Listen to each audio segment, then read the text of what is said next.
चलिए आज एक बहुत ही दिलचस्प कहानी सुनते हैं, एक साधारण से लड़के मोहन की। और इस कहानी के जरिए हम ये जानेंगे कि कैसे सिर्फ एक चीज यानी कि अनुशासन किसी भी इंसान की किस्मत को पूरी तरह से पलट सकता है। ये कहानी एक ऐसे सफर की है जो आलस से शुरू होता है और एक असाधारण सफलता तक पहुंचता है।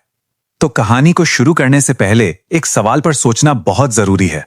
आखिर जिंदगी की सबसे बड़ी बेड़ी या कहें कि सबसे बड़ी बाधा क्या है? वो कौन सी चीज है जो हमें आगे बढ़ने से रोकती है? ये सवाल इस पूरी कहानी के दिल में है और इसका जवाब हमें मोहन के अनुभव से ही मिलेगा। तो हमारी कहानी शुरू होती है सोनपुर नाम के एक छोटे से गांव से। यहीं रहता था मोहन। अब मोहन दिल का तो बहुत अच्छा था, सबका सम्मान करता था, सबकी मदद भी करता था। पर उसमें एक ऐसी कमी थी जो उसकी सारी अच्छाइयों पर भारी पड़ रही थी, और वो थी अनुशासन की कमी। मोहन की दिनचर्या, खैर दिनचर्या तो कह ही नहीं सकते। सुबह देर तक सोना, पढ़ाई का कोई तय समय नहीं और हर काम को कल पर टालने की आदत। उसकी नजर में अनुशासन तो बस एक बंधन था, एक कैद। पर वो ये नहीं समझ पा रहा था कि असली बेड़ी तो उसकी ये अनुशासनहीनता ही थी जो धीरे धीरे उसे जकड़ रही थी। उसके माता पिता और गांव वाले भी ये बात समझते थे। उन्हें पता था कि मोहन में बुद्धि तो बहुत है, लेकिन यह अनुशासन की कमी उसकी सारी काबिलियत को बर्बाद कर रही थी। वो लोग उसे समझाते थे, लेकिन मोहन हर बार उनकी बातों को हंसी में टाल देता। उसे लगता था कि जिंदगी तो अपनी मर्जी से जीने का नाम है। गांव में एक ज्ञानी और बहुत ही सम्मानित बुजुर्ग थे, आचार्य हरिदास, जिन्हें सब प्यार से गुरुजी कहते थे। उनका जीवन सादगी और अनुशासन की एक जीती जागती मिसाल था, और यही वो इंसान थे जो मोहन के जीवन में एक बहुत बड़ा बदलाव लाने वाले थे। तो हुआ यूं कि एक दिन मोहन ने गुरुजी को कुछ बच्चों को पढ़ाते हुए सुना, और गुरुजी के ये शब्द उसके कानों में गूंज गए। पहली बार, सच में पहली बार उसके मन में यह सवाल उठा कि क्या सच में अनुशासन इतना शक्तिशाली हो सकता है? इस एक सवाल ने मोहन को बेचैन कर दिया। वो खुद को रोक नहीं पाया और सीधा गुरुजी के पास पहुंच गया अपनी शंका लेकर। गुरुजी मुस्कुराए और बोले कि इस सवाल का जवाब उसे जरूर मिलेगा, लेकिन एक शर्त पर। उसे अगले दिन सूर्योदय से पहले उनके पास आना होगा। मोहन की असली परीक्षा तो अगली सुबह ही शुरू हो गई। मुर्गे की बांग के साथ उसकी आंख तो खुल गई, पर उसका शरीर जैसे आलस में जकड़ा हुआ था। बिस्तर छोड़ने का जरा भी मन नहीं था। लेकिन तभी उसे गुरुजी से किया हुआ वादा याद आया। उसके मन के अंदर ना एक जंग छिड़ गई।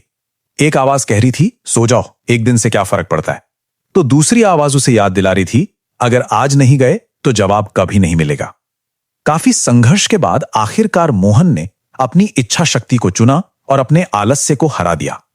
जब मोहन गुरुजी के पास पहुंचा तो उन्होंने मुस्कुराकर कहा, तुमने अपनी पहली और सबसे बड़ी जीत हासिल कर ली है। मोहन को थोड़ी हैरानी हुई, पर गुरुजी ने समझाया कि इंसान का सबसे बड़ा दुश्मन कोई और नहीं बल्कि उसका अपना आलस्य ही है, और आज मोहन ने उसे हरा दिया था। गुरुजी मोहन को सिर्फ बातें नहीं बताना चाहते थे, बल्कि उसे अनुशासन का असली मतलब दिखाना चाहते थे। इसलिए वो उसे गांव के पास के खेतों में ले गए, जहां किसान सुबह सुबह अपने अपने काम में लगे हुए थे। गुरुजी ने किसानों की ओर इशारा करते हुए कहा, देखो मोहन, यही अनुशासन है। ये हर रोज बिना चूके सही समय पर अपना काम करते हैं। क्यों? क्योंकि इनकी सफलता इसी पर टिकी है। अनुशासन का मतलब ही है सही काम सही समय पर और पूरी निष्ठा के साथ करना। बस उस दिन के बाद से मोहन की जिंदगी ने एक नया मोड़ ले लिया। उसने अपनी पूरी दिनचर्या बदलनी शुरू कर दी। सूर्योदय से पहले उठना, पढ़ाई का समय तय करना और हर काम में एक संतुलन बनाना। लेकिन यह रास्ता कांटों से भरा था। शुरुआत में उसे बहुत मुश्किल हुई। कभी नींद उसे वापस खींच लेती, तो कभी उसके दोस्त उसका मजाक उड़ाते, उसे चिढ़ाते थे, लेकिन मोहन अपने लक्ष्य पर अड़ा रहा। जब भी मोहन का हौसला टूटने लगता, उसे गुरुजी के शब्द याद आ जाते। उसे यह बात समझ आ गई थी कि असली लड़ाई दोस्तों या आलस्य से नहीं बल्कि खुद से है। अगर वो खुद को जीत सका तो उसे दुनिया में कोई नहीं हरा सकता। और फिर समय बीतता गया। मोहन ने हर रोज थोड़ा थोड़ा प्रयास जारी रखा, ठीक उस नदी की तरह जो रोज एक ही पत्थर से टकराकर उसमें भी छेद कर देती है। धीरे धीरे अनुशासन उसकी आदत बन गई। कुछ सालों बाद मोहन की पहचान पूरी तरह बदल चुकी थी। जो लड़का कभी आलसी कहलाता था, अब वो गांव का सबसे ज्ञानी और अनुशासित युवक था। उसने अपनी शिक्षा पूरी की और गांव के बच्चों के लिए एक शिक्षक और एक प्रेरणा बन गया। अब तो लोग उसकी बुद्धि से ज्यादा उसके अनुशासन की मिसाल देने लगे थे। उसने न केवल खुद को सफल बनाया बल्कि पूरे गांव के लिए एक प्रेरणा का स्रोत बन गया। उसकी कहानी ने सबको सिखाया कि सच्ची ताकत तो अनुशासन में ही है। एक दिन गुरुजी ने मोहन को अपने पास बुलाया। उनकी आंखों में अपने शिष्य के लिए गर्व और स्नेह साफ दिख रहा था।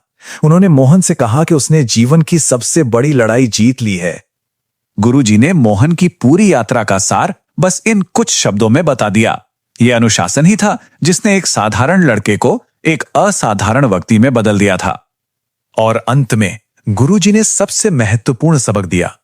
उन्होंने कहा कि अनुशासन कोई उपहार नहीं है जिसे कोई दे सके। ये एक आग है जिसे हर इंसान को अपने भीतर खुद जलाना पड़ता है। गुरु केवल एक मार्गदर्शक हो सकता है, लेकिन उस रास्ते पर चलना व्यक्ति को खुद ही पड़ता है। तो मोहन की कहानी हमें यही सिखाती है। अब सवाल यह है कि हर किसी की जिंदगी का वो कौन सा पत्थर है, वो कौन सी बड़ी चुनौती या लक्ष्य है जिसे रोज का थोड़ा थोड़ा केंद्रित अनुशासन पूरी तरह से बदल सकता है। इस पर जरूर सोचना चाहिए।